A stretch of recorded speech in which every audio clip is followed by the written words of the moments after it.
Isang magandang araw po sa inyong lahat, mga minamahal kong mga kapatid sa Panginoon. Ito po ang inyong lingkod, si Pastor Ruel Camia po, mula po dito sa Winnipeg, Manitoba, Canada. Para po sa ating pag-aaral ng salita ng Diyos ngayon pong umaga, welcome po sa Tinig ng Pag-asa. Ang ating pong pag-aaral ngayon ay pinamagatan ko pong Role, Relationships in Marriage. Kahapon po ang ating pinag-aralan ay ang Covenant of Marriage or Marriage Covenant. Kung inyo pong napapansin at kayo po'y regular na taga-subaybay sa Tinig ng Pag-asa, ang ating pong mga tinatalakay ay may kinalaman sa family and human relationship. At simula po Monday ay sinimulan po natin ang pag-aaral dito.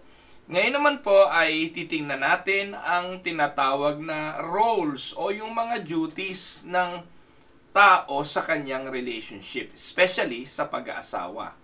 When it comes to role, relationships in marriage, it is critical for us to understand that while we may have many opinions on this subject, wag nating kakalimutan, God also has an opinion. Sa lahat ng bagay sa mundo, ang pinaka-importante ay ang opinion ng Diyos. Amen po ba? Kasi ang Diyos ang manlilikha, wala po siyang gagawin na walang espesifikong layunin. Kung nilikha ng Diyos ang tao, meron pong chief end ang tao. Ibig sabihin, may purpose ito. At ang sabi po ng Westminster Catechism, Shorter Catechism, ang chief end ng tao is to glorify God and to enjoy Him forever. Nang nilikha ng Diyos ang tao, binigyan niya ito ng relasyon. Nilikha niya rin ang babae at ang lalaki magkasama upang bumuo ng isang pamilya, magpalaanakin at punuin ang lupa. Ang tawag doon ay family.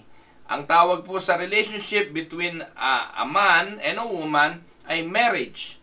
Ito po yung tanging kaisa-isang definisyon ng pag-aasawa. Ito ay para sa lalaki at para sa babae. Never in the scripture binanggit na pwedeng tawaging marriage ang sa pagitan ng dalawang lalaki o sa pagitan ng dalawang babae o sa pagitan ng isang lalaki at apat na babae o dalawang lalaki sa isang babae. I hope you understand what I am saying. Sa modern society na meron tayo ngayon, there is a movement to virtually remove all distinction between sexes. Ang mundong ito'y nakagiya doon sa paniniwala na wala na ikang sex, parehas na ang babae at lalaki. Hindi na issue kung ano kaya ng babae, kaya na rin ng lalaki, at kung ano ang pwedeng gawin ng lalaki, pwede na rin gawin ng babae. Pero mga kapatid, naniniwala po ako sa disenyo ng Diyos. Bagamat, hindi ko po pinagbabawalan na ang babae tumugon at tumulong sa pangangailangang finansyal ng pamilya. Hindi naman po sinasabi ng Bible na ang babae huwag magtrabaho. Pero makikita po natin, sa pasimula pa lamang ng likhain ng Diyos ang tao, meron na siyang espesipikong purpose sa isipan niya, ba't niya to ginawa, at may mga roles na gagampanan ang taong kanyang nilikha. What is the difference? Siguro po simulan natin sa tanong na to What is the difference between man and woman, male and female, from God's perspective? Kapag hindi po natin kayang sagutin ang bagay na ito, ang tendency, mamumuhay tayo without consideration or any consideration sa perspective ng Diyos when it comes to marital role. So, why did God created sexes? Bakit nilikha ng Diyos ang tao, isang babae at isang lalaki? Kung pwede rin naman palang parehong lalaki. Kung pwede rin naman palang parehong babae. Bakit nilikha pa ng Diyos na magkaibang sex? Now, how is the role of a man different to that of a woman in the marriage relationship? Kung ipagpipilitan ng parehong lalaki na pwede naman silang mag-asawa at parehong babae na pwede silang mag-asawa, bakit pa sa pasimula hindi ganon ang ginawa ng Diyos? Bakit sa pasimula pa binigyan na ng Diyos ng distinction ang mga gawain at responsibility ng isang lalaki at ng isang babae. So, ang tanong what happens when these roles are reversed? Ano mangyayari kapag hindi ginampanan ng lalaki ang kanyang role at ang babae ang kanyang role? What kind of sex roles awareness is needed if we are going to be restored to God's original plan? Mga kapatid, if your marital relationship is in chaos, kapag ang isang bagay ay nawawasak, nagugulo, at wala sa natural na takbo nito, wala ka namang gagawin kundi balikan ang service manual.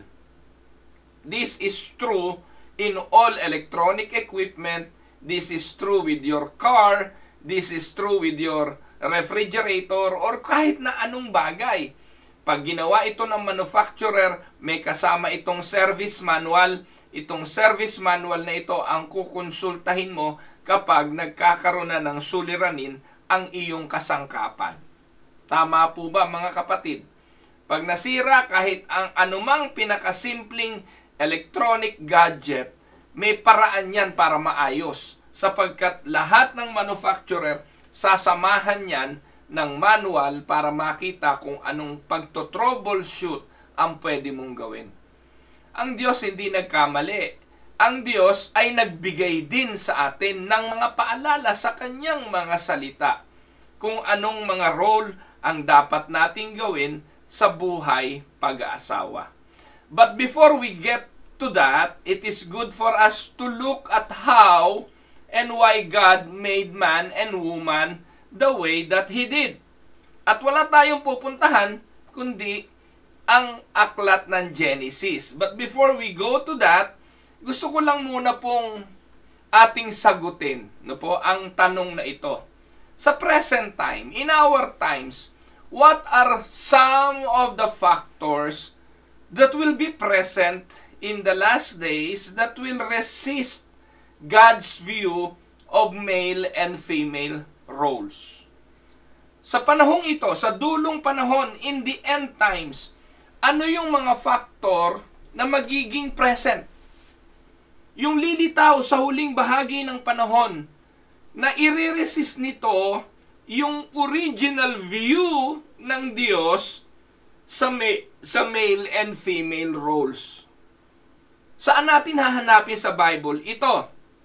Alam niyo po sa Biblia, hindi naman nagkulang ito sa pagpapaalala na sa dulong panahon, maraming mga tao ang hindi nagagawin kung ano ang mga prinsipyo na itinuturo ng Diyos.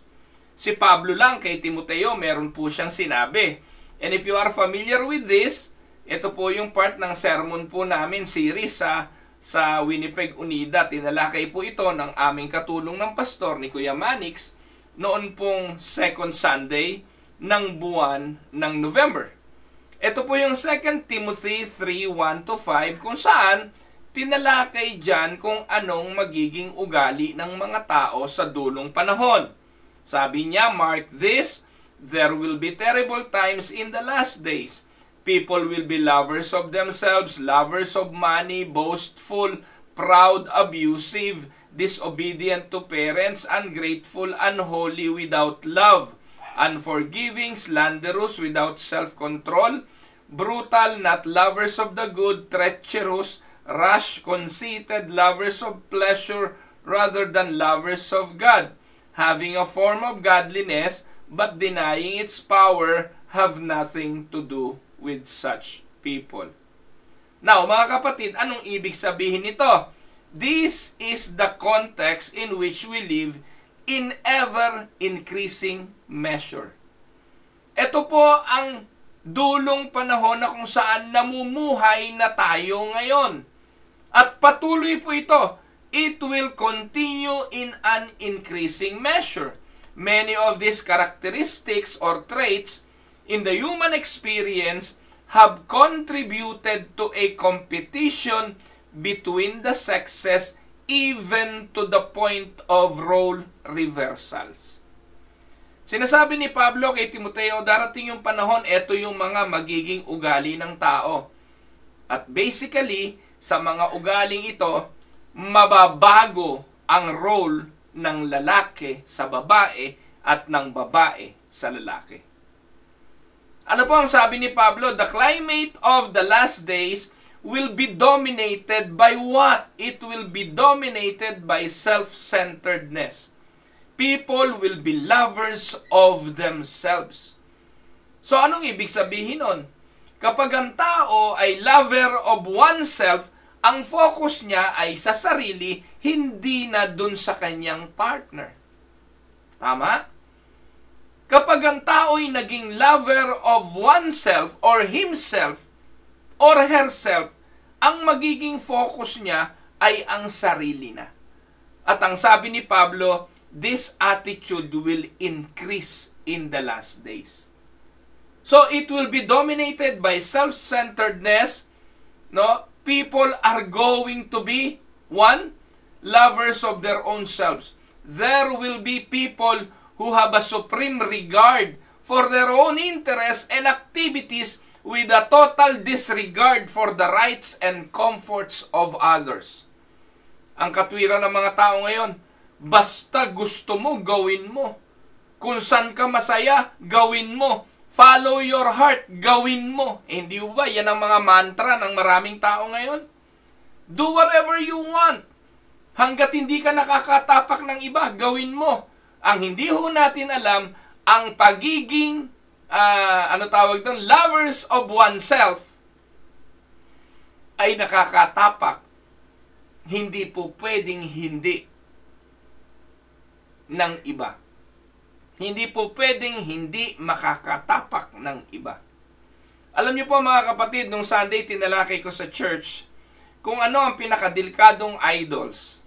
Tayo po mga kapatid ay masyadong concerned, tayong mga Protestant, galit na galit, pikon na pikon kayo sa mga lumuluhod, sumasamba, nag-aantanda sa mga ribulto. Ako po hindi masyadong concerned doon kasi kahit magdidipa ka naman sa ribulto, kahit naman luhuran mo pa to, iyakan mo pa to, wala namang nagiging epekto eh. Tama po, nababago lang yung allegiance mo, sa halip na ibigay mo yun sa Diyos, sa bato o sa kahoy mo to na ibibigay. Pero ang tanong, may silbi ba ito? Wala. Kahit po noong panahon po ni Elijah, yung mga ribulto ni Baal, wala naman nagawa. Yung mga ribulto ni Baal, hindi naman o yung mga mananamba kay Baal, hindi naman nakapagpababa ng apoy galing sa langit. So yung pong mga ribultong yan, wala yung silbi. Pero alam niyo po mga kapatid, if that is considered to be an idol, meron pong mas makapangyarihang idol ngayon, ang tao. At ano yun? Yung pong taong nakatayo sa salamin. Every time na sumisilip tayo, doon sa tao sa salamin, ito ang ating idolo. Ito po yung ating iniidolo at ito ang pinakadelikado. Bakit? Kasi wala tayong sinusunod kundi yung idol na yon na nasa salamin. Ano gusto nung idol na yon? Anong feeling nung idol na yon? Yun ang ating concern. Anong pwedeng gawin natin dun sa idol na yon? Pakikinisin natin yung idol na yon. Lahat ng pwede nating pagpapaganda, gagawin natin dun sa idol na yon. At yun po mga kapatid, ang sinasabi ni Pablo na pagiging lovers of one's selves. Ito po yun mga kapatid. Sinabi pa niya na people will be covetous. There will be those who make the pursuit of wealth and materialism mapaghangad. Ang ultimate goal ay makaisa. Ano po? Ano pa? Boasters, proud, blasphemers. Hindi ko na po masyadong iisa-isahin yan. Masyadong mahaba. 21 nga po yan eh. Yung simula sa chapter 1 verse 9. Ang haba, ano po? Pero ating pong papahapyawan kasi ang mga ugaling ito ay totoong nakakaapekto sa human relationship. Pang-anim, disobedient to parents. Naku kitang-kita po natin sa panahon natin yan. Kahit na po anong gawin ng mga magulang, tila wala nang magawa. Kung ano na lang yung maipilit ng mga anak. Ano po? Unthankful, walang pagpapasalamat, ungrateful, hindi marunong tumanaw ng utang na loob. Ano po? Ano pa? Pangwalo, unholy, walang kabanalan. Kung ano maisipang gawin, yun ang gagawin. There will be those who refuse to recognize even the ultimate decencies of life and seek to derive pleasure through shameful means. Ano po? Pangsyam, without natural affection, truce breakers, false accusers, ano pa po? Incontinent, fierce, despisers of those that are good, traitors, high-minded, heady, lovers of pleasures, externally religious, inwardly empty. Alam niyo po, mabigat yan yung pang 19 eh. Ano pang binabanggit doon sa pang 19? Sa kabila ng mga masasamang ugali na yan na binabanggit ni Pablo, ang mga taong binabanggit ay mga relihiyoso. Sa kabila ng kanilang masasamang mga ugali, pagdating ng linggo, nagsisimba sila. There will be those who have learned to go through all of the Sunday religious ritual expected of them by society without having to deal with their need for personal repentance and change. Laman sila ng simbahan, naglulundag pa yung iba dyan, pagulong-gulong pa yung iba dyan sa katatangis, yung iba dyan taas ang kamay, taas ang paa, nakatuwad sa pananalangin, na naandoon ang lahat ng forma ng relihiyon. Pero ang sabi, externally religious lang, but inwardly empty.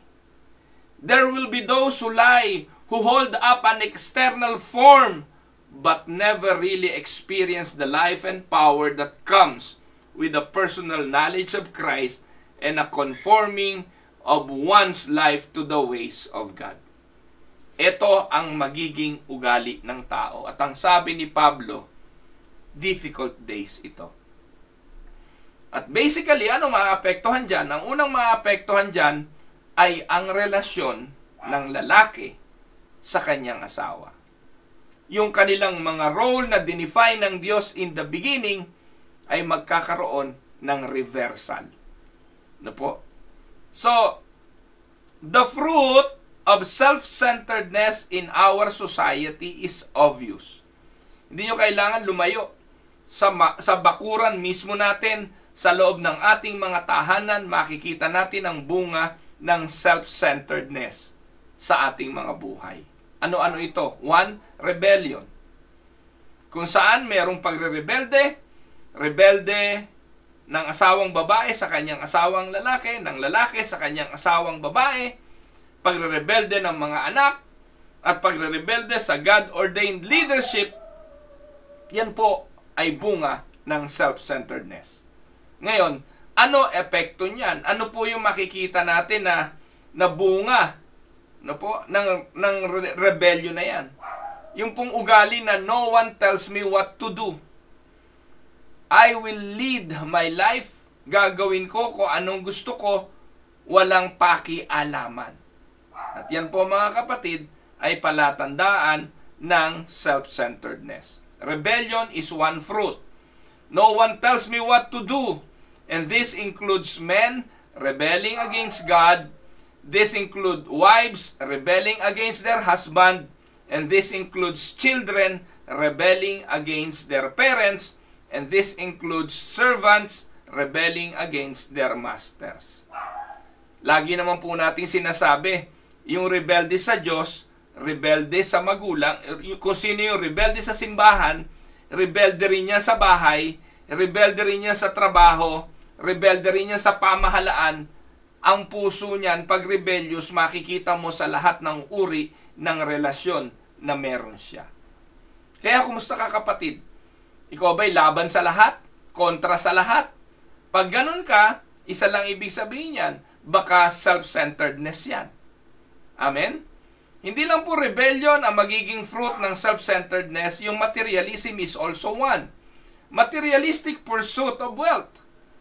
Yung bang tipong, sabi nga kanina, yung rebellion, no one tells me what to do, yun naman pong materialism, get all you can while you can. Men for years have made this their main goal. It is only natural for women and children to follow the example of the men. Kapag ang tatay ay mukhang pera, asahan ninyo, pati ang mga anak mukhang pera. Kapag ang tatay ay wala nang inisip kundi ang material na bagay, nagiging materyoso din ang buong pamilya. So, yan po ay fruit ng self-centeredness, materialism, and pursuit of wealth. Pangatlo, love for personal pleasure. Sabi po ng Luke chapter 12, may lalaki doon Nung naipon na niya lahat ng kayamanan niya, nakagawa na siya ng mas malaking barn, ang sabi niya, eat, drink, and be merry. And this is the attitude of the world today. This is the fruit of self-centeredness. At pang-apat, the me generation, ibig sabihin, it's all about me. Kung ikaw man baby boomers, generation X, or millennial, kung ano man, kung Gen Y ka man, lahat ng generation na ito ay patungo sa pagiging me generation. It's all about me. Amen? At panlima, competition between the sexes and a confusions of roles. Ito po ay fruit ng self-centeredness.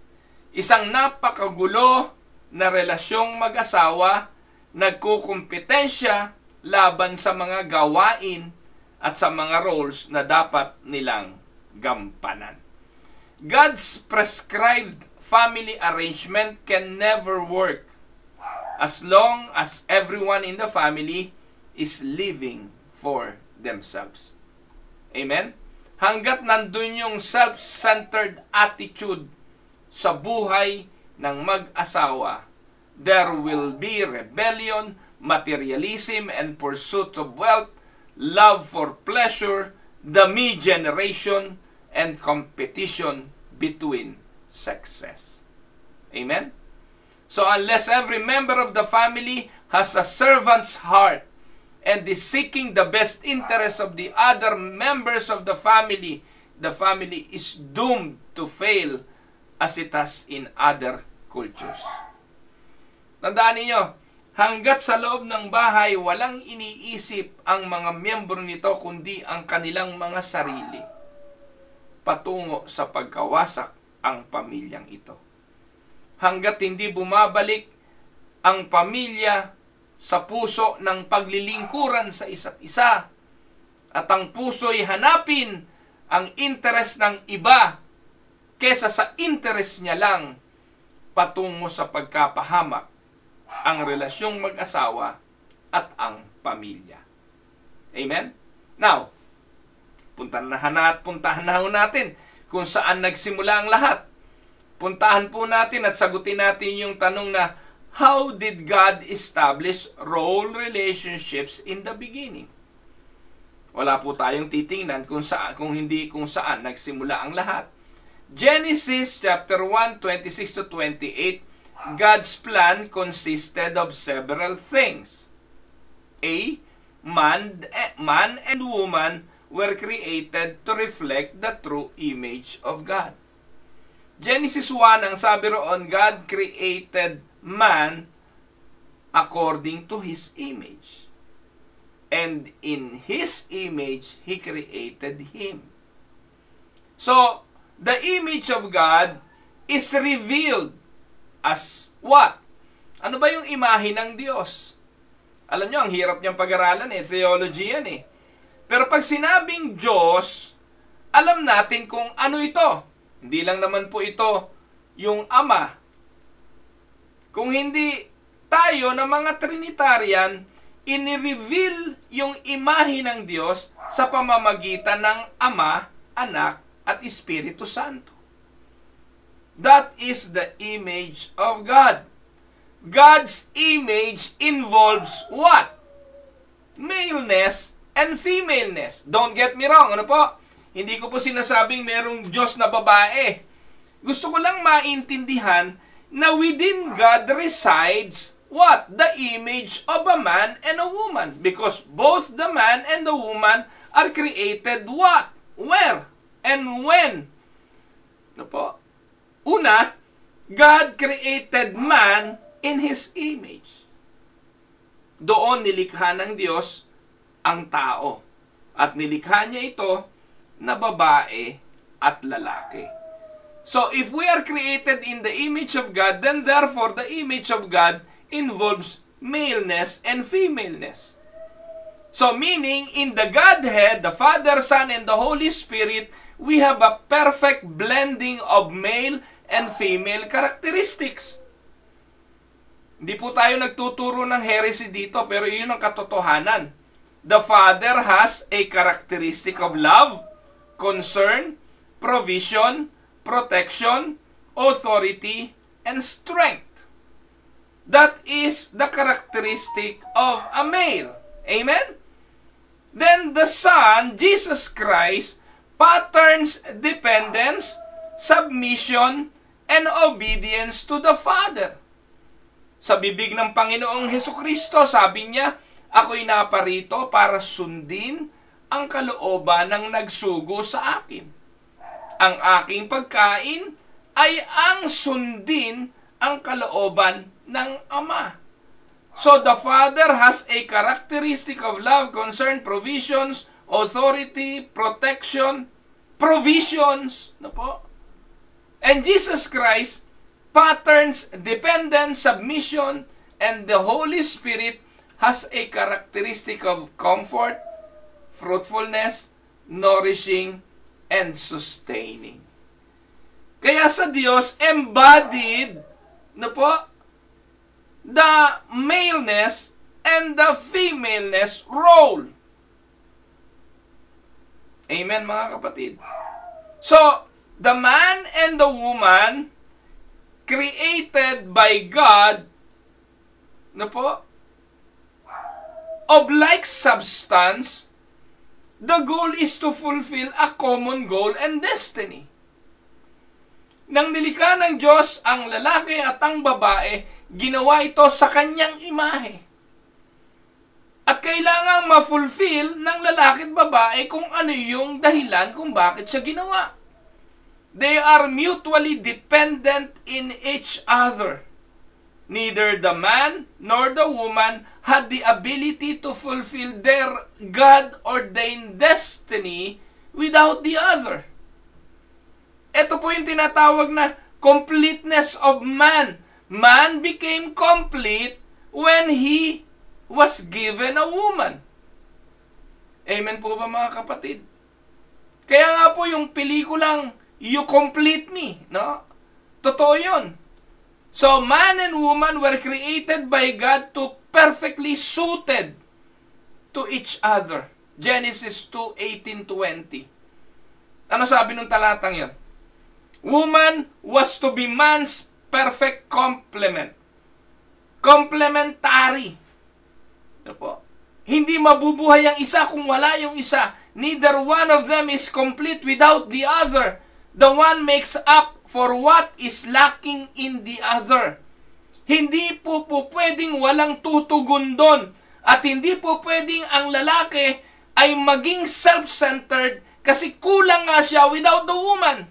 And vice versa, the woman cannot be self-centered without the man. They will not be complete without each other. Kaya nga sabi ng Diyos hindi mabuti.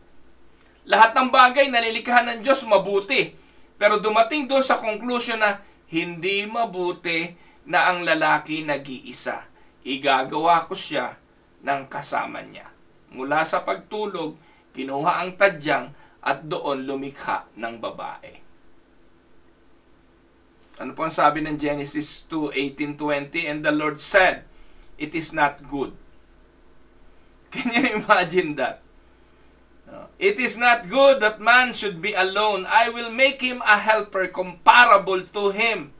Out of the ground the Lord God formed every beast of the field and every bird of the air and brought them to Adam to see what he would call them. And whatever Adam called each living creature, that was its name. So Adam gave names to all cattle, to the birds of the air, and every beast of the field. But Adam there was not found a helper comparable to him. Ano po? Sabi po ng New Living Translation, but still there was no companion suitable for him. Yung Amplified version ng Bible, but for Adam there was not found a helper meet or suitable or adapted or complementary for him. So, ano makikita natin dito? From the beginning, there was perfect unity and harmony without the need for role clarification. Ito napakaganda mga kapatid. Hindi ko alam kung naobserbahan nyo ito. Nang nilikha ng Diyos ang tao at binigyan na po ng Diyos ng babae, yung unang tao, yung unang lalaki, hindi po naman binanggit ng Bible kung gaano kahaba yung naging pagsasama nila. Hindi po binanggit ng Bible kung gaano kahaba yung kanilang naging relationship bago sila nahulog sa kasalanan. Diniscuss ko na to kahapon eh. Pero imagine niyo Genesis chapter 2, okay sila. Doon po nilikha yung babae. Doon po mula sa ribs, di ba? Genesis chapter 2:18. Ginawa po yung babae mula sa ribs ng lalaki. At ipinakilala, ito ang laman ng iyong laman at buto ng iyong buto. At sila'y naging isa. At dahil po doon, sila'y nagkasundo. Tama po ba? Siguro nung unang nakita ni Adan ang babae, naku po, tuwan-tuwa siya. At least meron na siyang kamuka. Hindi katulad kanina nung binasa natin. Lahat ng hayop, lahat ng cattle dumaan, walang kaparehas sa kanya, walang complementary. Kaya palagay ko po, buong buo si Adan nung ibinigay sa kanya si Eva. Walang clarification ng magiging trabaho. Walang clarification ng magiging role. Basta mamumuhay lang sila doon ng masaya.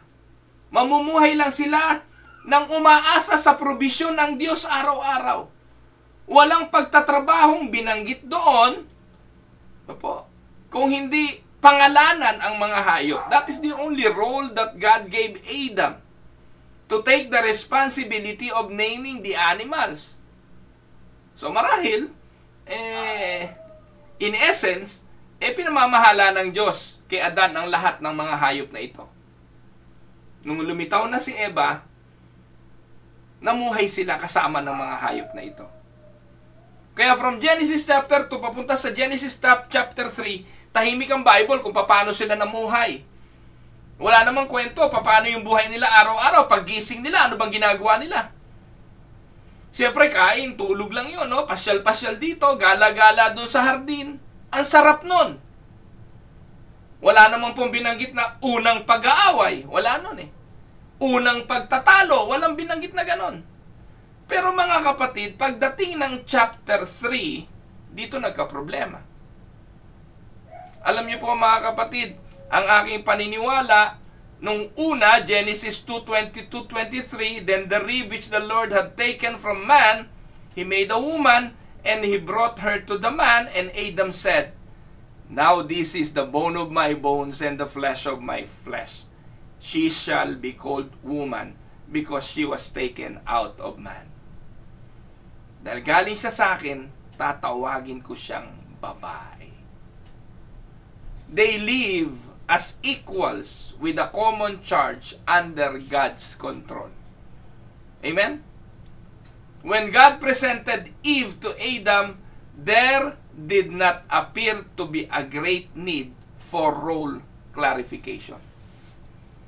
Wala tayong nabasa nun. Basta nung ibinigay na ng Diyos si Eva kay Adan, o Adan, ayan na ang asawa mo.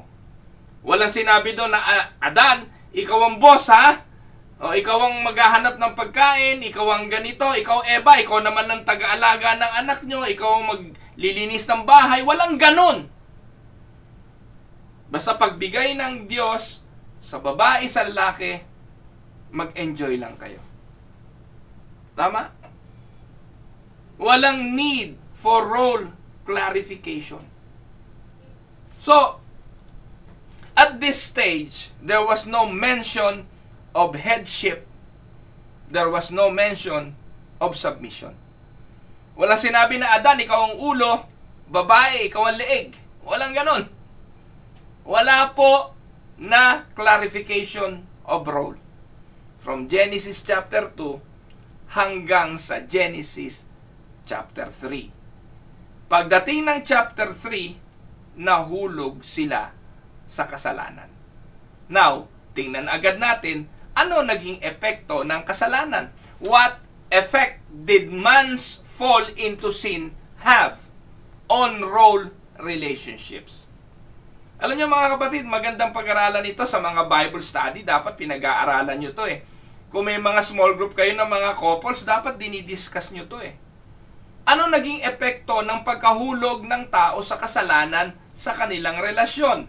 Sabi, sin introduced self-will and pride into the marriage relationship that necessitated a clear definition of roles. Dahil po, ang tao'y nahulog na sa kasalanan, nagresulta ito ng ano? Ng pagsisisihan. Ang unang away nangyari pagkatapos na mahulog sa kasalanan.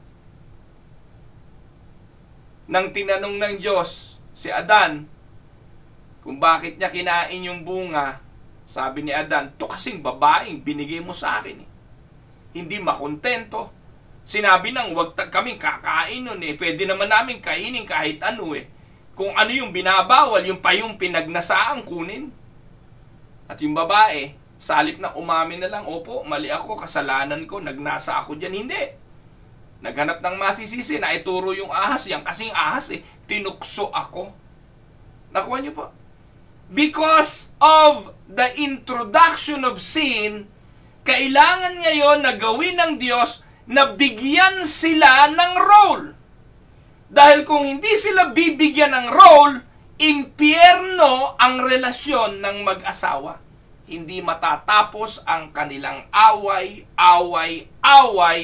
pagsisisihan ng pagsisisihan kasi ang tao naging self-centered. Pumasok ang kasalanan at kung anong gusto ni Adan, yun ang kanyang gagawin. At kung anong gusto ni Eva, iyon ang kanyang gagawin. Pero ang sabi ng Diyos, hindi pwede yan. So ano ginawa ng Diyos? God established an order after sin that would help preserve the race of mankind hanggang kailan? Hanggang redemption could be completed. Binigyan ng Diyos ng role ang babae at lalaki sa buong panahon hanggang sa matupad ang kanyang pagbalik at dalahin ang tao sa kaluwalhatian. Nakuha niyo po mga kapatid? So, ang ginawa ng Diyos, He defined the roles of man and woman in marriage after the fall. Kaya, kung titingnan po ninyo, ito ang epekto. Genesis 3:16-17. Ang unang kinausap, ikaw babae.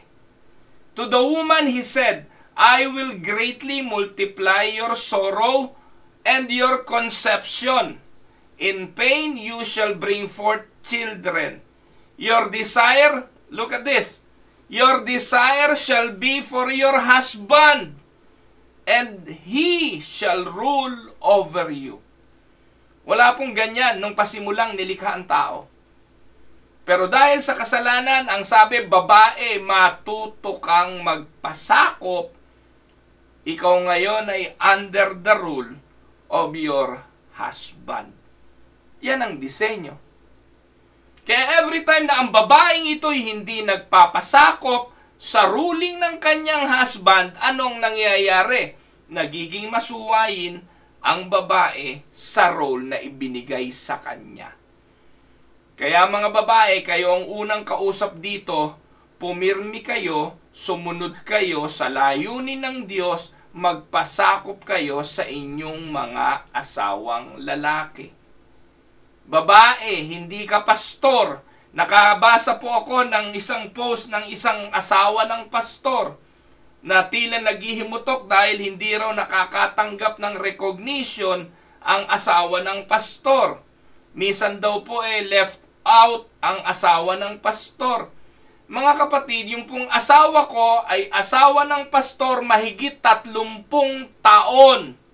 Hindi naghahanap ng recognition ang aking asawa bilang pastor, ng pagkilala sa simbahan bilang leader, kasi hindi naman siya pastora at hindi siya leader ng simbahan.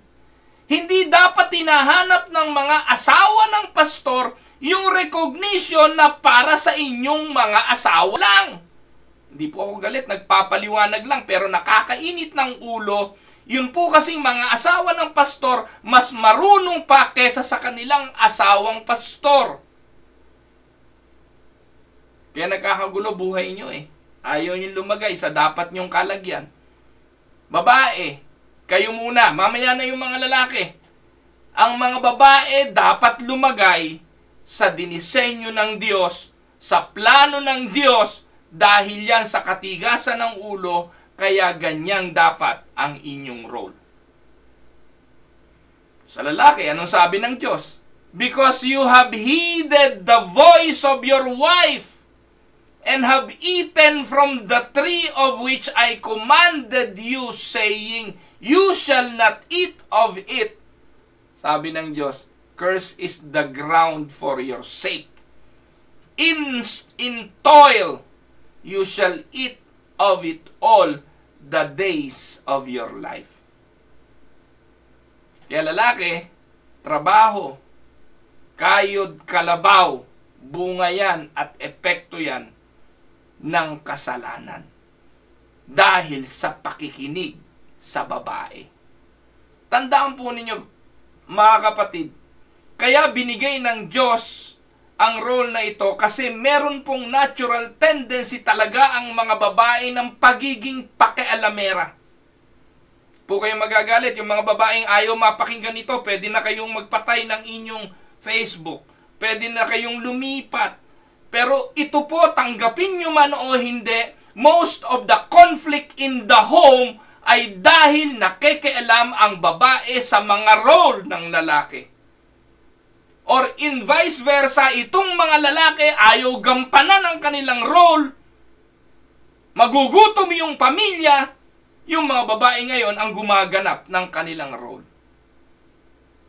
Kaya dapat complementary. In the beginning, ganito ang plano ng Diyos. Magkaintindihan kayong mag-asawa na meron kayong magkaibang role.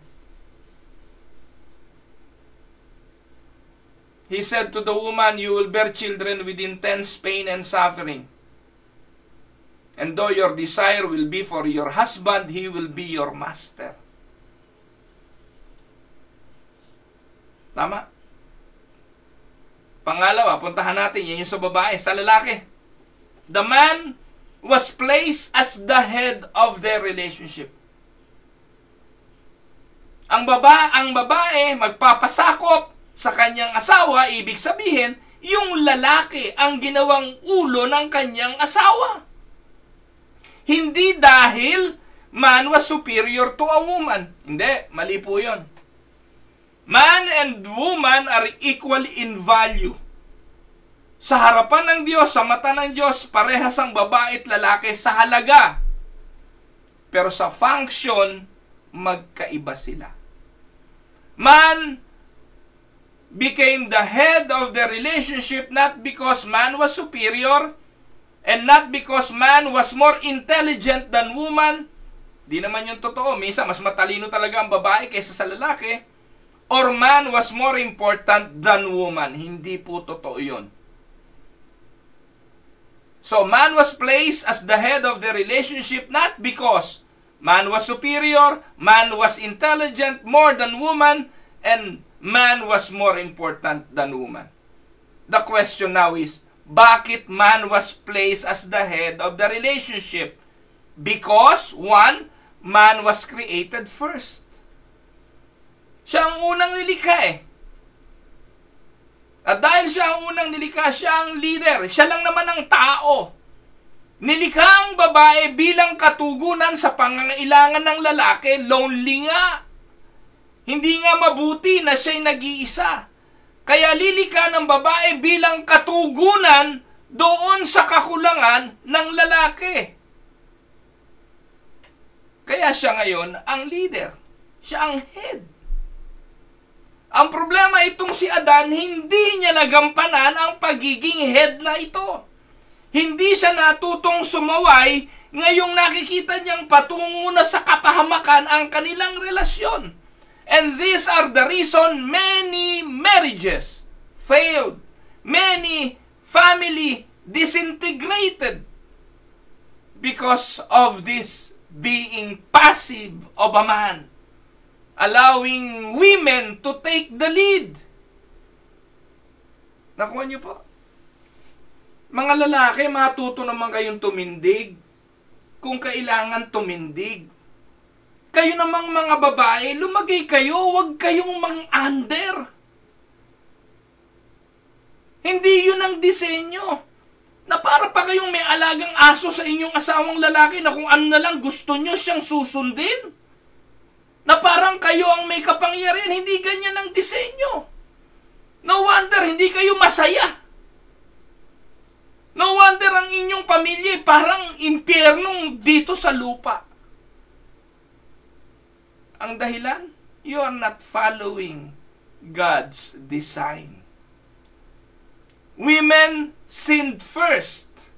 Man was physically created to be a protector. The male and female relationship was to reflect God's plan for Christ and the church. And God was interested in establishing a model that would be prophetic of an eternal relationship between Christ and church. Amen? Yan ang disenyo ng Diyos. Ang lalaki ang head, ang babae dapat mag-submit sa headship ng lalaki. Kung hindi nyo matatanggap, wala akong magagawa. Bible po yan eh. Hindi naman ako may sabi niyan. Hindi naman po ako may gusto niya, palibasa lalaki ka pastor, dapat ganyan. Hindi. Tandaan po ninyo, matindi ang role ng lalaki na gagampanan. Ang pagiging head ng lalaki ay pagpapakita na he should be the provider, the protector, lahat ng binanggit ko kanina na role dapat ng lalaki. At hindi ito madali. At dahil hindi ito madali, maraming mga lalaki inire-relinquish itong role na ito, ibinibigay sa kanilang mga asawang babae, sige, para wag na lang tayo mag-away, ikaw na lang masunod. Kung anong gusto mo, yun na lang gagawin ko para wala tayong away. Pero most of the time, ang reason ng away at ng kaguluhan dahil sa reversal of role. Hindi yan plano ng Diyos. Ngayon, kung titingnan natin letter C, God's role arrangement was designed as temporary. Hindi po ito habang panahon. Ang role na ito ng mag-asawa ay hanggang sa makumpleto lang ang redemptive work ng Diyos. Kaya nga sa Matthew 22, wala na pong kasal sa langit. Yang pinagtitiisan mong asawa kung ikay parang nasa impyerno ngayon, hanggang buhay lang yan. Pagdating sa langit, praise the Lord, hindi mo na asawa yan. Ano po sabi ng Matthew? Matthew 22:30. For in the resurrection, they neither marry nor are given in marriage, but are like angels of God in heaven. Ano context nito? Yung Matthew 22, yan po mga kapatid ay yung mga Sadducees. Nagdala po sila ng ebidensya kay Jesus para hulihin si Jesus na walang resurrection of the dead. Yung mga Sadducees kasi hindi sila naniniwala sa resurrection of the dead. Kaya sa kanila, pag namatay, annihilation, wala na, patay ka na, wala nang pagkabuhay maguli.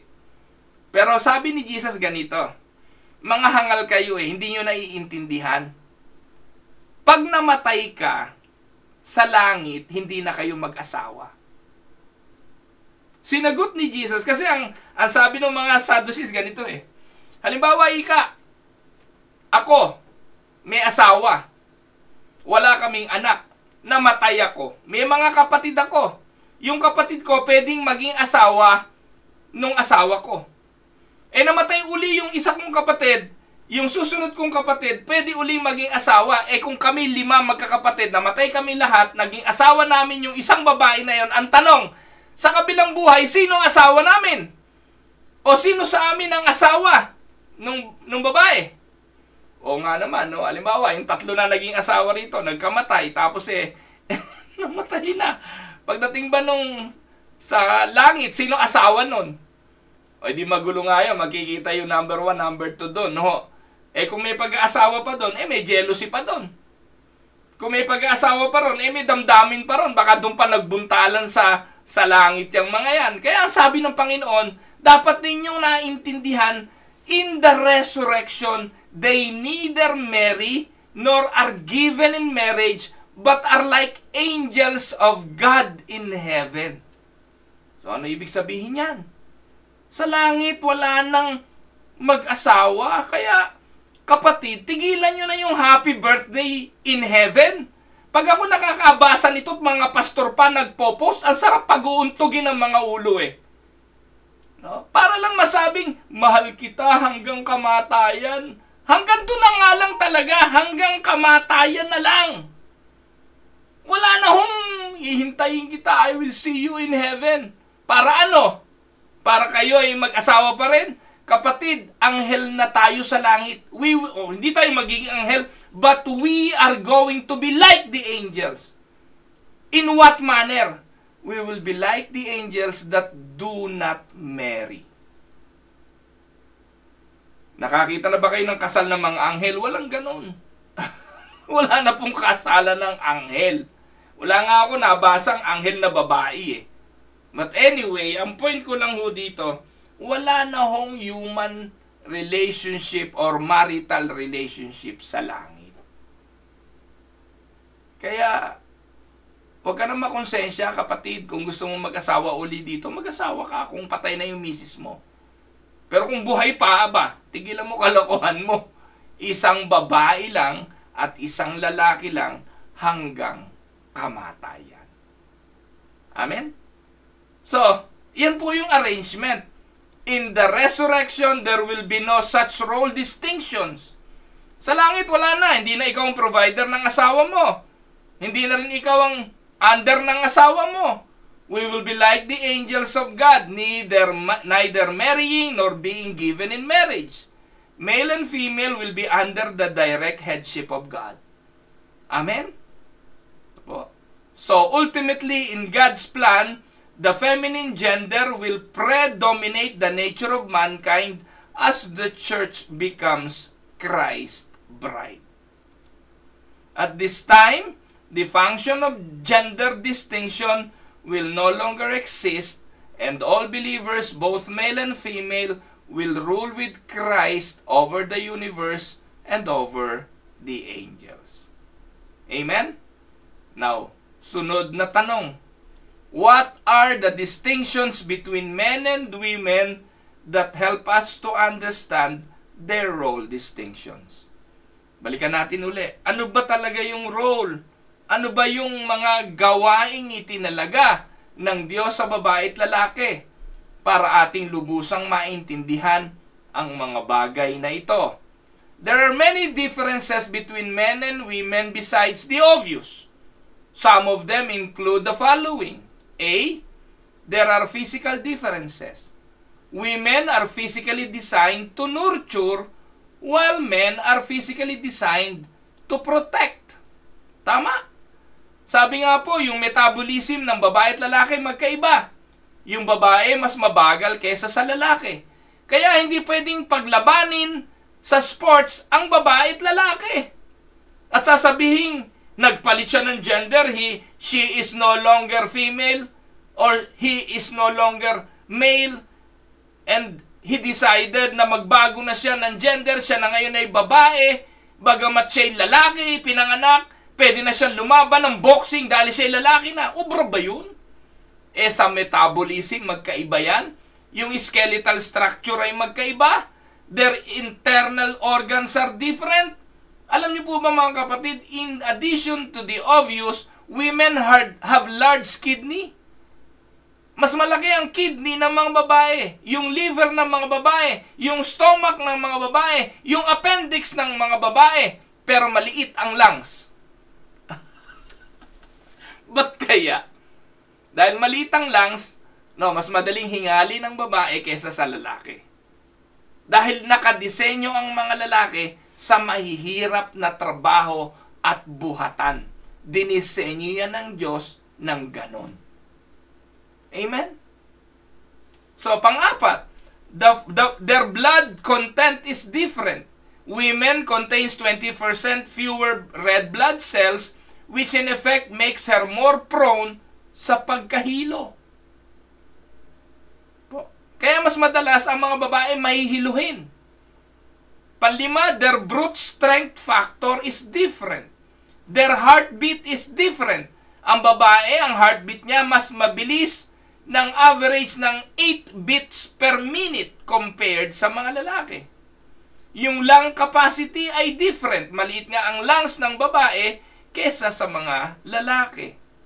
And take note, sabi ni Tim LaHaye, refusal to face the difference between men and women borders in intellectual insanity. Kita niyo po? Those are the physical differences. At dahil magkaiba yan, physically, magkaiba ng role na gagampanan yan. Amen? Hindi pwedeng mag-anak ang lalaki kahit anong bali-baliktad. Tanging female ang merong kapasidad na manganak. Kaya, to define gender na yung lalaki pwedeng maging female ay isang malaking kahibangan. Dahil hindi iyon ang definisyon ng Diyos ng woman. Amen? Susunod, may kaibahan sila sa sex. There are sexual differences. Wala naman sigurong batang nakikinig. Mga nakikinig sa akin ngayon, puro matanda naman. Magkaiba sila ng sexual drive. Their sex drive is different. Ang babae tends to be related to their menstrual cycle, while men tends to be constant. Ang lalaki, anytime pwede. Ang babae, hindi laging pwede. At dapat maintindihan nyo ng mga lalaki, buksan ng kokote. Kung ikaw ba ang babae at may menstrual period at malapit ng datnan, hindi mo gugustuhing makipagtalik dahil masakit ang iyong katawan. Pag ipinagpilitan, away. Kasi ang lalaki, konting makiskis, konting madikit, init. May mga difference eh. Ano pa? They are aroused differently. Ang babae, para ma-arouse, kailangan ng touch. Ang lalaki, makita lang. Ang babae, touch. Ang lalaki, sight lang. May masilip lang ang lalaki. Naku po, arouse na. Ang babae, hindi. Kailangan ng touch. Pangatlo, a woman perceives sex as what has gone on all day, while man sees sex as what happens in the bedroom. Ang babae, nakukondisyon yan, ikinukondisyon mo para doon. Kaya kung ang babae, ang nangyari sa maghapon ay stress, ang nangyari maghapon ay hirap, pagod ng isipan, huwag mong asahang makikipagtalik yan pagdating ng gabi. Pero kung sa buong maghapon, enjoy ang babae, enjoy ang kanyang buhay, masaya siya, asahan mo, pwedeng siya na magyaya pagdating ng gabi. Pero ang lalaki, kahit anong mangyari sa maghapon, minsan nga kahit lasing at langon-lango, pagdating sa kama, hahanap ng sex. You see the difference? Pangapat, women respond slowly sexually, while men tend to respond quickly. Alam nyo na yan. Ayoko nang elaborate. Masyadong graphic na. Madali ang lalaki nakakaraos, ang babae ay hindi. Huwag na nating elaborate. Pero I would like to cite just the sexual differences. What about the psychological differences? Meron po nito. Ang babae tend to be more intuitive or sensitive, while men tend to be more interested in logic. Hindi ko naman sinasabing ang mga lalaki walang pakialam, pero madalas ganun nga. Napaka-insensitive sa mga bagay na nangyayari. Ito naman mga babae, gusto lagi pakiramdam.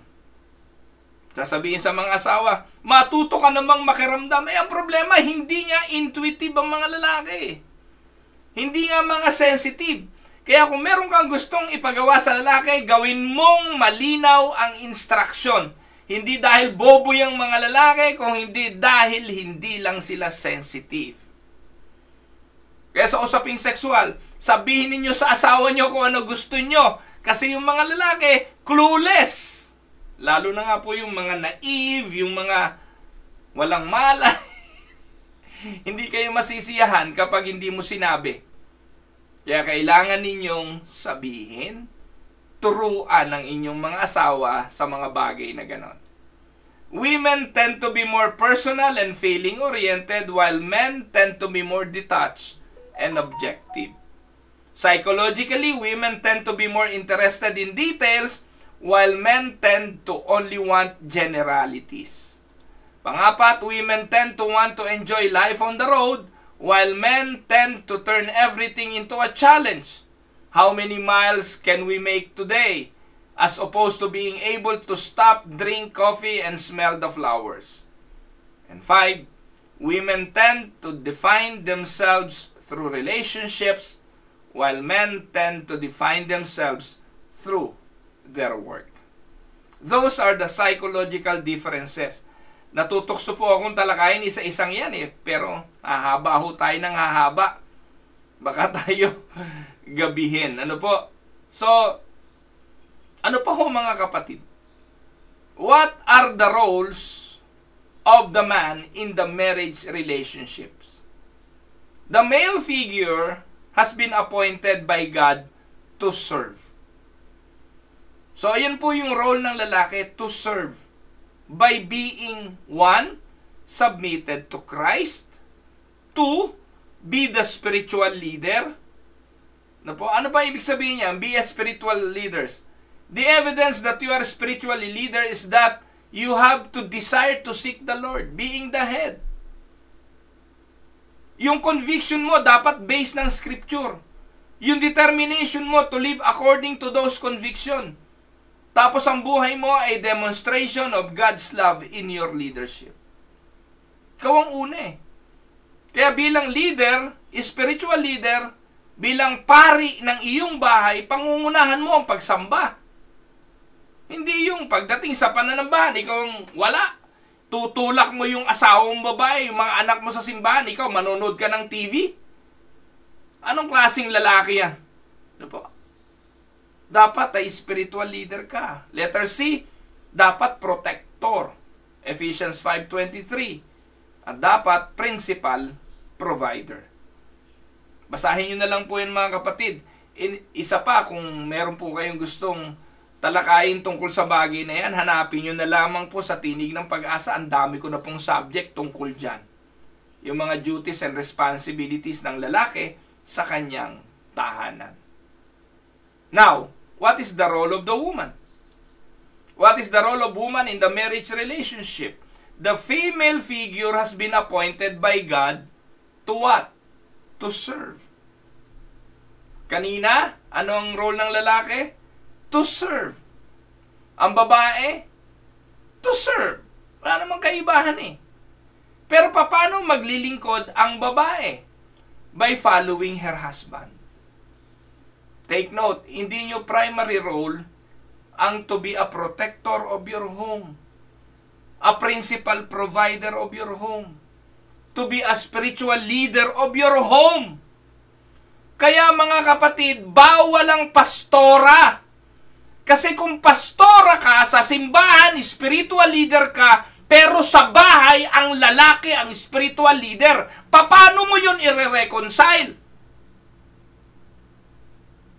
Nakuha niyo po? Yan ang primary reason kung bakit ipinagbabawal ni Apostol Pablo na ang babae magpastor. Dahil pagdating sa bahay, chaos yan. Dahil hindi ka na pastor sa bahay, ang asawa mo na ang spiritual leader. Kaya pastora, pumirmi ka. Nakuha niyo po mga kapatid. Guguluhin ninyo. Impyerno ang buhay nyo mga kapatid. Or, yung asawa mo susunod lang na susunod sa'yo. Dahil ikaw ang pastora, pagdating sa bahay, ikaw rin ang masusunod sa lahat. Hindi disenyo ng Diyos yan. You are appointed to serve by following your husband. You are appointed to serve by managing the affairs of the home under your husband. Yes, you will manage the finances, you will manage the home, you will manage the children. Yung Proverbs 31, paglalarawan sa isang mabuting babae. Diyan yung mababasa kung ano ang ginagawa ng mabuting babae. Basahin niyo po yung Proverbs 31.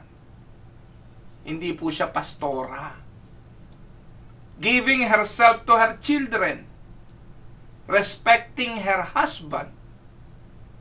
And this involves giving honor to her husband and in so doing, releasing him to fulfill his responsibilities. Kung babasahin niyo po yung women or woman in Proverbs 31, she had a major involvement in the management of the affairs of the home. In our society today, we are being taught that you cannot be a housewife and be fulfilled. Yung mga textbook, yung eskwelahan, ini-eliminate na ang larawan ng babae na naka-apron at sa bahay lang nagtatrabaho. Ngayon po, ang larawan ngayon, ang lalaki na ang pinag-apron, ang lalaki na ang nasa bahay, ang mga babae inilalarawan bilang ngayong mga mekaniko, telephone repair operator, police, no? Truck driver. Well, hindi ko po sinasabing hindi nyo kayang gampanan yan. Hindi ko po sinasabing hindi nyo kayang gawin yan, mga babae. Pero again, ang primary role ninyo ay bahay. Tahanan. Pag-aalaga sa inyong asawang lalaki at sa inyong mga anak. Amen? Ngayon, punta na tayo. What is everyone's role in the marriage relationship? Ito yung generic. Ibig sabihin, both the man and the woman. Ang role nila, serving. So the role of both man and woman involves loving one another, seeking the best interests of the other, serving each other, being subject to one another, comforting one another, praying one for another, bearing one another's burden. Those are the basic role. Amen? So magandang araw po sa inyong lahat. Sana po'y nakatulong sa inyo ang mga pag-aaral na ito. Balikan nyo na lang, tapos screenshot nyo yung mga verses, basahin nyo na lang po later on. Ito po ang inyong lingkod, si Pastor Ruel, para po sa Tinig ng Pag-asa. God bless mga kapatid.